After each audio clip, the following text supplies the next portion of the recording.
și stimați prietenii mei, astăzi este joi, astăzi este 25 număr și noiembrie lună, astăzi este sărbătorii Crăciun. Eu vă felicit cu ocazia aceste sărbători de Crăciun.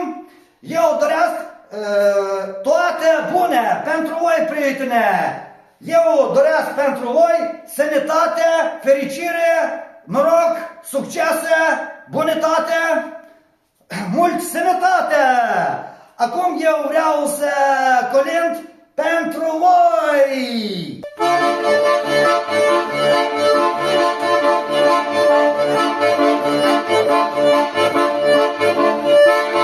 Aprinde gaza lumine și deschide porțele, pregătește masă mare, primește colinzile.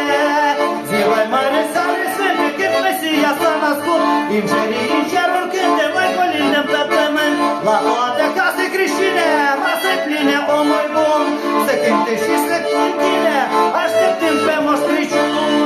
Dați perdeala la o parte, la fereastră lângă pom, o colindă de departe, cânte Paula și Ion. Pe plec de va fi cântatul, în casă să ne poftiți, pâinicenii dacă lacul, la masă să ne poftiți.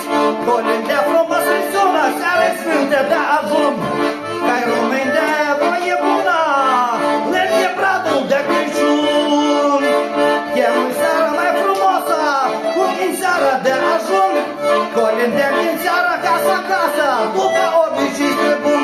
Colinde din casă în casă, după obicei străbun, după obicei străbun, după obicei străbun.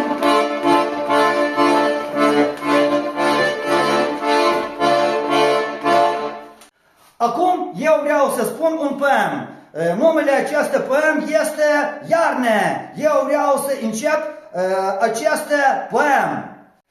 Din văzduh, completă iarnă, cerne nore de zăpadă, lungi troiene chelitoare, adunat în cer grânade. Fulgi zbor plutesc în aer ca un roi de fluturi albi, răspândind fior de gheață pe ai țării umeri d'alb. Ziua ninge, noaptea ninge, dimineața ninge iară, cu o zale argintie se îmbrâche mândră soare. Soarele, rătun și pălit, se prevede printre nori, ca un vis de tinerise printre anii trecătorii. Toate albi pe chim pe dealuri împrejur în depărtare, ca fantasme albe plopi înșirați se pierd în zare. Și pe tinderea pustie, fără urme, fără drum, se văd satele pierdute sub clăbuci albe de fum. Dar din soare încetează, norii fug doritul soare, strălucește și dezmierde oceanul de nin soare.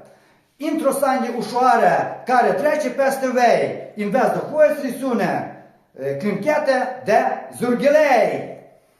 Acesta a fost Vadim Costiniuc din orașul Zăstauna.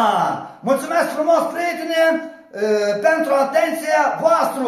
La revedere, pe curând. Ne vedem, prietene, ne vedem!